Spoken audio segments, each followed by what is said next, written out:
There we go. Now the light is on me. And my mic is back. Guys, it's gonna be good. Alright, hello. Welcome back to my channel. If you're new here today, my name is Odds, and we are going to be talking about Hawkeye Finale, Episode 6, titled So This Is Christmas. Clearly on the opening line from Christmas War is Over, or Happy Christmas War is Over by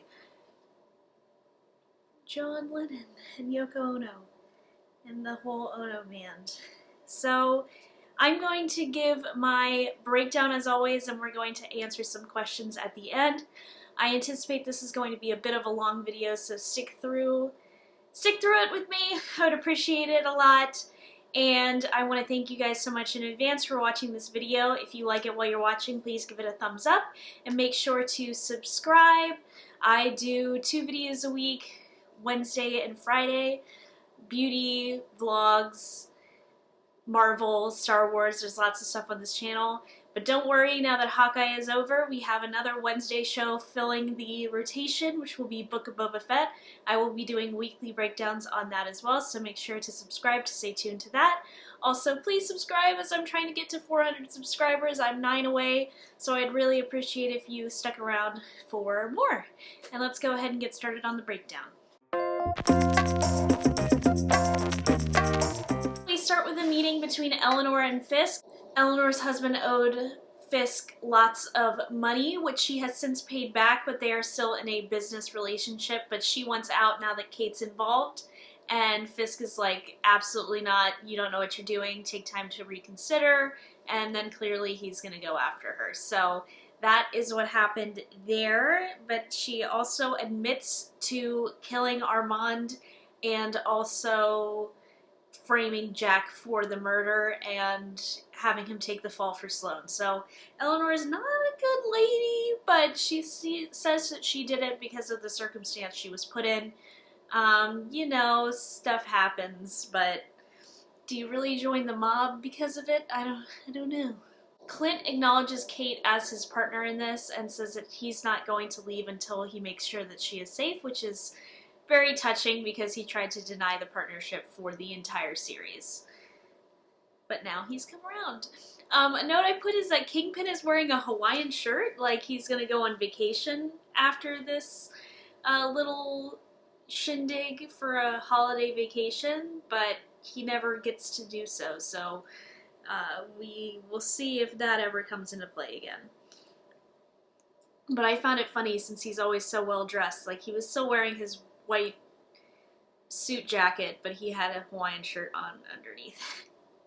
Maya comes in and says that she wants a few days off, and she seemingly gets permission, but they know that she's turned her back on the tracksuit mafia, so they're gonna end up coming after Maya as well. There's a whole montage where Kate and Clint make some trick arrows using Stark Tech. There's Pym Tech involved. There's just lots of different trick arrows, which we see later in the Rockefeller Center fight scene at the ice skating rink. So that was cool to get a little team-up montage between them. And Kate uses a little label maker to mark each one, which I think is pretty smart, so that they know what each one is. Although seemingly Clint knows what they are by the tip of the arrow itself. So they go to the holiday party to go find Eleanor, but then Elena ends up showing up, and also Kazi is there to kill Eleanor, but ends up seeing Clint and tries to shoot at Clint. He misses, because even with the sniper rifle, he has terrible aim, I guess. Just conveniently, they have terrible aim. So nobody ends up getting killed, but the LARPers are also there as staff to help escort everyone out of the building. And we get a reveal that they are wearing their new costumes that the LARPers did create for them in the elevator when Elena goes to put a move. It sounds like I'm being suggestive, but I mean, like, Elena goes to hit Kate and ends up it's just, there's no good way about this, but her dress ends up coming off and reveals the suit. So You just watched me have gay panic for a second, but that's what happened. So Kate tries to get Elena to stop trying to pursue Clint and kill him, but doesn't get through to her. Ends up being Clint that ends up getting through to her later, which we will talk about in a little bit. But there's a great fight sequence between the two of them. They're complimenting each other. Kate comments that, "Stop making me like you," to Elena, and they just realize they had a lot of fun in their little fight sequence, even though they, did end up hurting each other.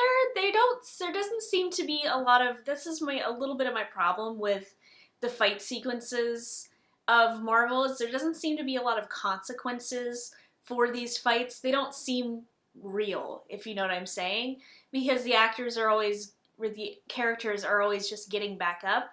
So, there's a couple ones where they definitely would be in a lot of pain, and they just bounce right back up like nothing even phases them. So, a little bit of a gripe with Marvel movies, but I wish they showed a little bit of the real impacts of it. I did like earlier in the season where Clint was icing his wounds, so that was a nice touch of realism that we don't often see in the MCU. So Clint fights Kazi and then ends up in the Rockefeller tree, and then Kate gets him down by recalling the bell tower scene from the first episode where she shoots the wires, the ropes that are holding the tree up, and the tree comes crashing down. So she destroys the Christmas tree. There's also a little owl in the Christmas tree, which then the owl comes back once they use a Pym-Tech arrow to shrink one of the Trust-a-Bro moving trucks, and the owl comes and takes the truck away. So that's not good for them. I guess they're all shrunk down to tiny size and are probably going to be eaten by an owl. So yikes. Did they really deserve that? I don't think so, but they were going to run over Kate and Clint, so I guess that's what happens. So then they all battle on the Rockefeller ice rink together. Kazi ends up pursuing them, but ends up being stopped by Maya, who comes to face off against Kazi and then ends up killing him because they find out what she seemingly confirms that he was the one to rat out her father to Ronan. Kate then goes to pursue her mom, but ends up fighting Kingpin one-on-one and gets her ass really kicked until Eleanor ends up driving into Kingpin, knocking him down for a little bit, but not enough. So the fight scene continues until Kate ends up connecting one of her arrow tips to explode and knock him back officially so that she's able to go with her mom. While this is happening, Clint and Elena are fighting each other. Clint is trying to explain what happened on Vormir, but Elena's just not having it. It's not until he does the whistle from the Black Widow movie that she stops and realizes how close they were and that maybe Natasha really did sacrifice herself. So I'm glad Elena came around. I knew it was going to take some persuasion, but luckily she was able to come around and ends up helping him up instead of killing him. This whole scene with Eleanor and Kate where she's making sure her mom's okay. Eleanor tries to justify her role in the mob, but then Kate has called the cops on her mom at this point, and she ends up going to jail for the murder of Armand. So goodbye, Eleanor Bishop. We won't be seeing you maybe for a little bit. Maybe she'll get out and we'll see her as some sort of villain in the future. So they do a search of the building. They don't find Kingpin. We show him stumbling away, and then Maya comes to him and seems like, we don't know what's going to happen, and she pulls a gun on him and shoots him, but it happens off screen, so we don't really know if Kingpin is dead, although she seemingly was going to shoot him right in the head, so you would think so, but who really knows, especially if they tie in some of the stuff from the Netflix shows where you can be resurrected, or they could use a different alternate universe Kingpin. It really depends on where they're going to go with this, but I don't think Kingpin's going to end up being dead. We're going to talk about that a little bit as well. So then Clint makes it home for Christmas, and he brings Kate and Lucky the pizza dog home. Yes, the pizza dog finally has his name, Lucky. So they all have a good Christmas. Clint then gives the watch to Laura Barton, which we thought that this was definitely going to happen.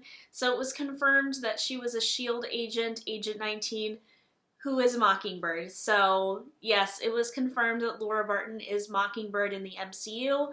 We don't know if Bobby Morse exists in the MCU. I would assume no. They're probably going to retcon Agents of S.H.I.E.L.D. just like they retconned Agent Carter. Just like I'm pretty sure they're retconning the Marvel Netflix shows. So yeah, sorry to you Agents of S.H.I.E.L.D. fans, but I think that's the route we're going to go, that this is a version of Mockingbird, since Mockingbird and Hawkeye were in a relationship in the comics, so it makes sense that she is this version of Mockingbird. And the post-credit scene is just a long version of I Can Do This All Day from Rogers the Musical. Adam Pascal, love him. He was in Rent, beloved theater actor. So it was great to see that extended scene. I know it didn't really tie into anything for the future, which a lot of people would have liked to see, but it was a funny little post-credit tag for that.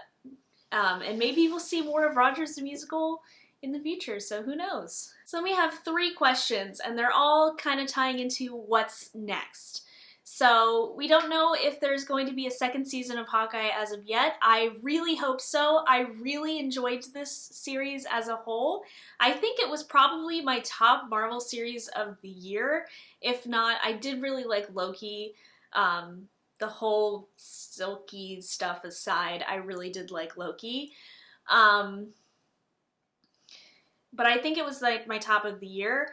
I think the finale was actually pretty good and ended up sticking the landing, whereas a lot of the finales for the Marvel shows just haven't been able to do so.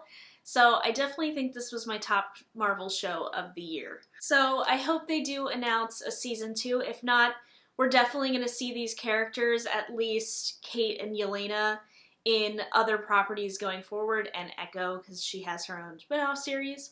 So we're definitely going to see those 3 characters in other properties in the future. It's just not confirmed as to which ones those are. So my first question is Kingpin dead? My theory is no, he's somehow going to survive whatever gun wound that he got, because I think he has to show up in other stuff. If he doesn't and he's confirmed to be dead, then I don't know how I feel about this finale, because I think they would have just wasted Kingpin. So I'm really hoping that that's the case and that he will end up somehow surviving that gunshot wound and will show up in the Echo series and maybe some future series as well. Like, he could definitely be in some version of a Thunderbolts, ringing that. I don't think he would be a member of the Thunderbolts, but I think he could show up in a Thunderbolts series. He could show up in, let's say, Armor Wars. He could show up in another season of Daredevil if they go that route.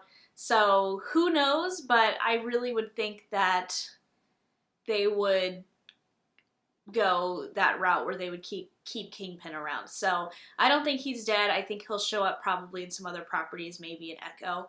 If not, he would be in some sort of flashback sequences in Echo, because I think he's a big part of her character.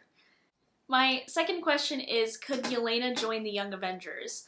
Now, she seems like she's teaming up to be on the Thunderbolts, which I think could be possible, at least for one time around, but I think her dynamic with Kate would indicate that she could also become a member of the Young Avengers instead. Like, she could stop working for Val and join a more righteous cause working for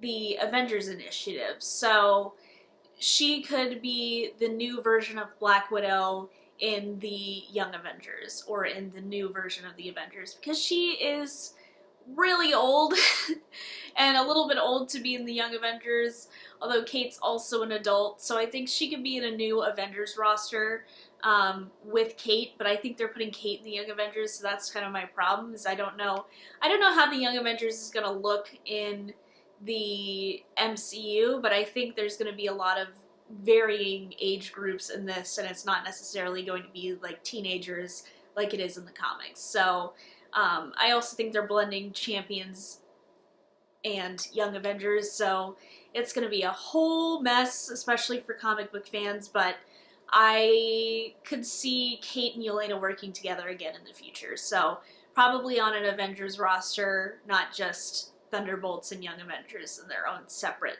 leagues. My last question is Daredevil MCU canon? Now, the writers of Hawkeye were like, well, you're going to have to watch episode 6 to figure that out. And we got no answers. My answer, my theory is no. I don't think it's MCU canon. This seems like a different version of Wilson Fisk than the one from the Daredevil TV show, even though it's played by Vincent D'Onofrio, and even though in Spider-Man No Way Home, Matt Murdock is played by Charlie Cox. I think they're two different variant versions of those characters. I think they're not going to say alternate universe like they all came from an alternate universe, or there is an alternate universe of themselves that is where the Netflix shows take place. But I think that they're going to take some elements of those shows and bring them over, but it's not going to be 100% canon. So I don't think so. Unfortunately, Daredevil is slated to apparently show up in She-Hulk and in Echo, or he's rumored to show up in Echo, and he's rumored to show up in She-Hulk, but I think that we're going to see him again in those two series, and we're going to find out more about the new version of Daredevil then. But that is it. What are your thoughts on Hawkeye? Let me know down below if you loved the series. I personally loved it, so let me know if you liked it, if you didn't like it, what your thoughts are about every little aspect of the show. I want to know down below, but I want to thank you guys so much for watching to the end. I appreciate you all, and I will see you on Friday with a new video. I want to wish you all a very happy holidays and a Merry Christmas if you do celebrate it. Thank you guys so much for watching. Take care. Bye.